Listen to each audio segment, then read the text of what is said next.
അതീവ ഗൗരവത്തോടെ ഈ പ്രശ്നത്തെ കാണണമെന്നും കെ വിനോദ് കുമാർ വ്യക്തമാക്കി.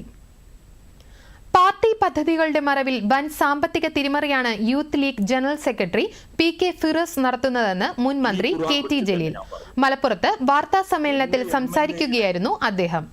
ധോത്തി ചലഞ്ച് എന്ന പേരിൽ വൻ തട്ടിപ്പാണ് നടന്നതെന്നും കെ.ടി. ജലീൽ ആരോപിച്ചു.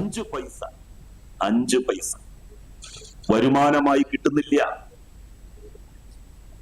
ഈ ഖുർആൻ പിടിച്ചിട്ടാണ് ഞാൻ പറയുന്നത്. ഫിറോസ് എന്നാൽ ഇതേ വിശുദ്ധ ഖുർആൻ ഉയർത്തിപ്പിടിച്ചത് പറയട്ടെ. ഇതില് ഗോൾഡ് സ്വർണം കടത്തി എന്നാണല്ലോ പറഞ്ഞത് ഖുർആന്റെ മറവിൽ.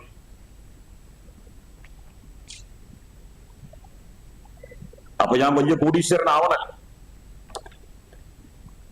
അപ്പൊ ഞങ്ങളെപ്പോലുള്ള പൊതുപ്രവർത്തകർക്ക് മാന്യമായിട്ട് രാഷ്ട്രീയ പ്രവർത്തനം നടത്താൻ ഇവരെ പോലെയുള്ള എന്താ പറയാ തട്ടിപ്പും തരികിടയും ജീവിത മുദ്രയാക്കിയിട്ടുള്ള മുഖമുദ്രയാക്കിയിട്ടുള്ള ആളുകൾ നിൽക്കുമ്പോൾ കഴിയില്ല. ഞാൻ മാത്രമല്ല, ഇത് ഞാൻ പറയുന്നത് എന്തുകൊണ്ടാന്ന് വെച്ചാൽ ഒരുപാട് ആളുകളുണ്ട് ആത്മാർത്ഥമായിട്ട്